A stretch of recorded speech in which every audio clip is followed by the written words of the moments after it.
Hello বন্ধুরা, Lalita simple লাইফস্টাইলে সবাইকে স্বাগত। তো অনেক দিন ধরেই ডিউটি চাপে বাইরে বেরোনো হয় না, আর বাইরে একসঙ্গে দুজনের একটু ঘোরাও হয় না।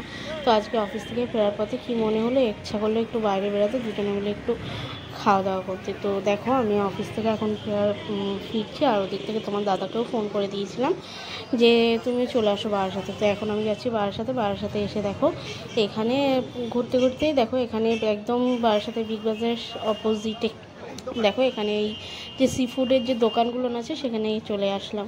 তো দেখো এখান থেকে আমরা কিছু সি ফুড অর্ডার করলাম। সি ফুড বলতে দেখো এখানে আছে আমরা যা যা অর্ডার করেছিলাম, যেমন আমুদি মাছ ফ্রাই অর্ডার করেছিলাম, আর চিকেন কাটলেট অর্ডার করেছিলাম, আর তোমাদের দাদা অর্ডার করেছিল একটা চিকেন ললিপপ। ঠিক আছে, তো আমরা অবশ্য প্রথমবারই এখান থেকে খাচ্ছি। তো খেয়ে দেখলাম না, খুবই সুন্দর, আর দামেও খুব কম আছে, খুবই সস্তা ছিল দামে।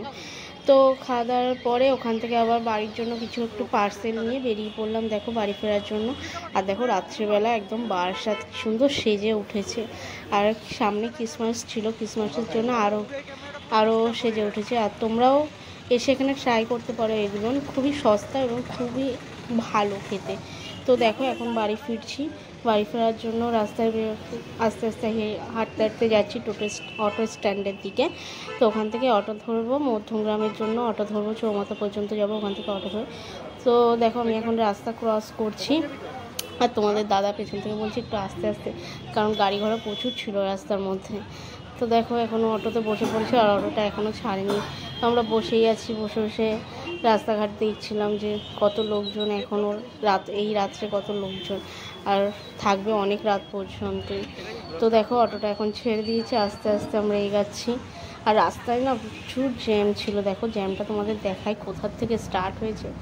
তারপর আস্তে আস্তে জ্যামটা যখন ছাড়লো, দেখো এখন অটোটা রানিং হয়ে গেছে, আর জ্যামের জন্য অনেকটাই লেট হয়ে গেছিলো, আর বাড়ি পৌঁছাতে প্রায় 8:30 বেজে গেছিলো। তো বন্ধুরা, আজকের জন্য এই পর্যন্তই, দেখাবো নেক্সট ভিডিওতে। আর তোমাদের যদি আমার ভিডিওগুলো ভালো লেগে থাকে তাহলে অবশ্যই লাইক কমেন্ট শেয়ার করো, আর পাশে থাকার জন্য ধন্যবাদ।